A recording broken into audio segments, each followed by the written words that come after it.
महासचिव महाराष्ट्र राज्य driving school मालक संघटना या महाराष्ट्र राज्य ड्रायव्हिंग स्कूल मालक संघटनेच्या अधिवेशनाला देशाचे केंद्रीय परिवहन मंत्री माननीय नितीनजी गडकरी साहेब हे प्रमुख उपस्थिती मार्गदर्शन करणार आहेत। देशाचे राज्याचे लाडके मुख्यमंत्री देवेंद्रजी फडणवीस साहेब, परिवहन मंत्री प्रतापजी सरनाईक साहेब, आपले पालकमंत्री चंद्रशेखरजी बावनकुळे साहेब, अशोकजी उईके आदिवासी विकास मंत्री साहेब आणि केंद्रीय परिवहन सचिव ही उमाशंकर साहेब आणि महाराष्ट्र राज्याचे परिवहन आयुक्त माननीय राजेशजी नार्वेकर साहेब हे या कार्यक्रमाला प्रमुख उपस्थिती दर्शवणार आहे आणि आम्हाला मार्गदर्शन करणार आहे।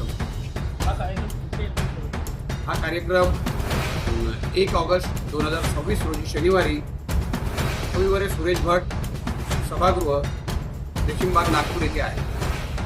कार्यक्रम घ्यायचा उद्देश काय? कार्यक्रम घ्यायचा उद्देश देशात वाढलेली जी अपघाताची संख्या आहे ती संख्या कमी कशी होईल यावर मंथन करण्यासाठी हा सदर कार्यक्रम आहे। जनतेला मी एवढंच आवाहन करेन की प्रशिक्षण घेतल्याशिवाय तुमच्या जीवापेक्षा जास्त काहीही नाही आणि म्हणून मोटर वाहन शिकताना लेकराचे लाड पुरवताना वाहन त्यांच्या हाती द्यायच्या अगोदर त्यांना वाहनाचं प्रशिक्षण द्यावं। प्रशिक्षण दिल्याशिवाय त्यांना कोणत्याही प्रकारचं लायसन्स काढून देऊ नका।